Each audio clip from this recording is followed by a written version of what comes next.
Have you ever lain awake at 3 in the morning, staring into the darkness, feeling time stretch endlessly, the ticking of the clock, silence pressing down, exhaustion in every cell of your body, but sleep won't come? You pray, God, let me sleep. But what if He's keeping you awake on purpose? What if insomnia isn't a punishment, but an invitation? What if in this night silence, when the whole world sleeps, God wants to talk with you? His name was, well, the name doesn't matter. It could be you, it could be me. 45 years old, ordinary life, work, home, family, everything like everyone else. But for a month now, he couldn't sleep normally. Every night the same thing. He'd go to bed at 10, toss and turn until midnight, fall asleep for an hour, maybe 2, and then wake up 3 in the morning. Always 3, like an alarm clock inside. And that was it. Not another minute of sleep until dawn. At first, he tried to fight it, counted sheep, listened to meditations, drank warm milk with honey, read boring books. Nothing helped. The darkness around him felt alive, heavy, pressing on his chest. Silence rang in his ears, only the ticking of the clock, tick-tock, tick-tock, each second lasting an eternity. During the day, he walked around like a zombie, couldn't concentrate at work, snapped at loved ones, forgot simple things, felt his body falling apart, health, work, life. Everything was falling to pieces. And he prayed, desperately, God, please let me sleep. I can't take it anymore. Why don't you answer? Why don't you help? He felt abandoned, punished. For what? He didn't know. But insomnia seemed like a curse, God's curse. Sound familiar? One night, during another vigil at 3 o'clock, he remembered David. King David from the Bible, the same one who killed Goliath, who wrote the Psalms, who was a man after God's own heart. David couldn't sleep either. It came like a flash. He'd read about it long ago, but never paid attention. David was fleeing from King Saul into the wilderness of En-Gedi, hiding in caves, living like an animal, hunger, thirst, danger at every step. Any moment they could find him and kill him. And David didn't sleep at night. How could you sleep when your life hangs by a thread, when enemies could creep up in the darkness, when you're alone in this cold stone cave and the night is full of threats? But what did David do during this insomnia? He didn't fight it, didn't get angry, didn't consider it a curse. He prayed, and not just begging for help, he wrote psalms, the deepest, most piercing prayers humanity has ever known.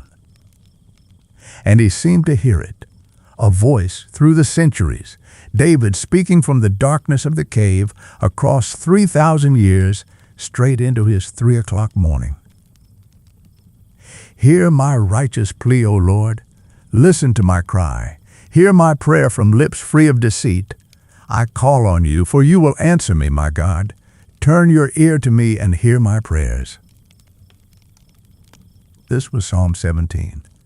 David wrote it at night, in a cave, without sleep, in fear, in solitude. But he didn't ask for sleep. He asked for presence. He thirsted not for rest of the body, but for closeness with God. And the night, this dark, sleepless night, became his time of meeting, time when there was no daytime bustle, no shouts of the crowd, no concerns of the kingdom, only him and God, in silence, in darkness. Keep me as the apple of your eye.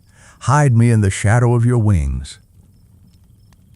The apple of the eye, the most sensitive place, the most protected. That's how God guards those who keep watch in the night.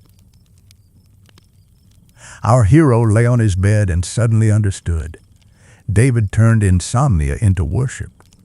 Night from curse became blessing, not because fear disappeared, not because sleep came, but because God came. He reached for his bedside table, took his Bible, hadn't opened it in a long time, dust on the cover, found the Psalms, leafed through at random, and stumbled upon Psalm 62. You, God, are my God. Earnestly I seek you. I thirst for you. My whole being longs for you in a dry and parched land where there is no water. Earnestly I seek you before dawn, in darkness before morning. On my bed I remember you. I think of you through the watches of the night. Because you are my help, I sing in the shadow of your wings. Through the watches of the night, David didn't just stay awake. He used this night specially, intentionally, for meditations about God. And then he found another one, Psalm 119, verse 62. At midnight I rise to give you thanks for your righteous laws. At midnight I rise, not I wake up against my will, not I suffer from insomnia. I rise on purpose to give thanks. Could it be? And then he remembered Jesus. Gospel of Luke, chapter 6. He'd read it hundreds of times, but never paid attention to one detail. Jesus was choosing the 12 apostles, the most important decision of his ministry. Everything depended on these people: the future of the church, the spread of the gospel, the salvation of the world. And what did he do before this choice? He went out to a mountainside to pray and spent the night praying to God. The whole night. Not an hour, not two, the whole night, from sunset to sunrise. Jesus, the Son of God, who could simply know the right answer, spent a sleepless night in prayer. Why? Because night is a special time. When the world sleeps and you're awake, you enter another dimension. No distractions, no people, no daytime noise and bustle. Only you and the Father. Only prayer and silence, filled with His presence. Jesus didn't fight insomnia. He used it, accepted it as a gift, as an opportunity for that depth of communion with the Father that's impossible during the day. And our hero suddenly saw it. All the great meetings with God in the Bible happened at night. Jacob wrestled with the angel all night until dawn and received blessing and a new name, Israel. Moses met God in the burning bush in the wilderness at night when he was tending sheep and saw fire that didn't consume. The shepherds heard angels announcing the birth of Christ when there were shepherds living out in the fields nearby, keeping watch over their flocks at night. Paul received the vision about Macedonia at night, and this changed the entire course of Christian history. The gospel came to Europe. Even in the Garden of Gethsemane, on the last night before the crucifixion, Jesus prayed. While the disciples slept, he kept watch, sweat like drops of blood. An angel came to strengthen him at night. Night isn't emptiness. Night is presence. Darkness isn't the absence of light. Darkness is the space where God's light is seen brighter. Silence isn't deafness. Silence is the opportunity to hear God's quiet whisper, which drowns in noise during the day. The next night, he didn't fight. He woke at 3 o'clock, as usual. Darkness, silence, the ticking of the clock. But this time he didn't count sheep, didn't reach for his phone, didn't start worrying about tomorrow. He just lay there and tried to pray differently. Not, let me sleep, but Lord, I'm here, I'm listening. At first, nothing, only silence, the same silence that had tormented him for a month, empty, pressing. But he waited. And slowly, very slowly, something began to change. The silence became different, not empty, filled, as if someone appeared in the room, invisible but real. Presence. He didn't hear a voice, There were no visions, but there was knowledge. Deep, quiet knowledge that comes not to the mind, but straight to the heart. God is here. Always was. He just hadn't noticed before. Fought too much. Demanded sleep too much. Made too much noise inside to hear. And then he remembered another psalm, the fourth one, verse 8. In peace I will lie down and sleep, for you alone, Lord, make me dwell in safety. You alone, Lord, only you, not pills, not techniques, not fighting insomnia, you alone. And he understood. God hadn't let him sleep because he wanted to give something greater. Not rest for the body, but peace for the soul. Not 8 hours of oblivion, but presence that lasts forever.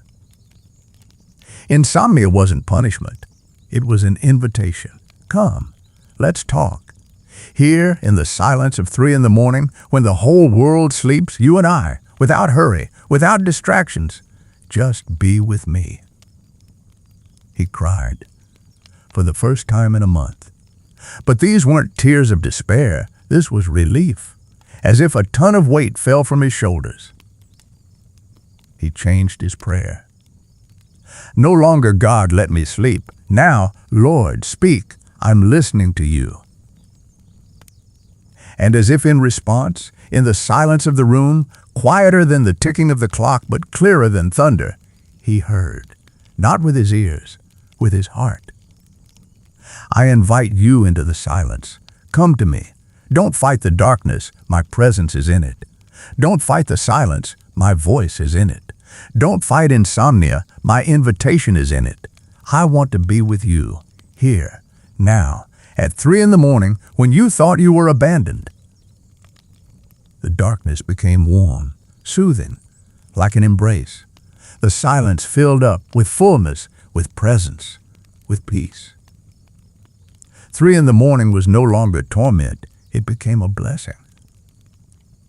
He didn't fall asleep right away, but for the first time in a month, it wasn't scary. He lay in the darkness, feeling the presence, and whispered, "Thank you for the silence, for the night, for the insomnia that led to this meeting." And to you I say, if you're awake right now, know that God wants to talk with you. Accept the silence. It's full of His presence. Good night.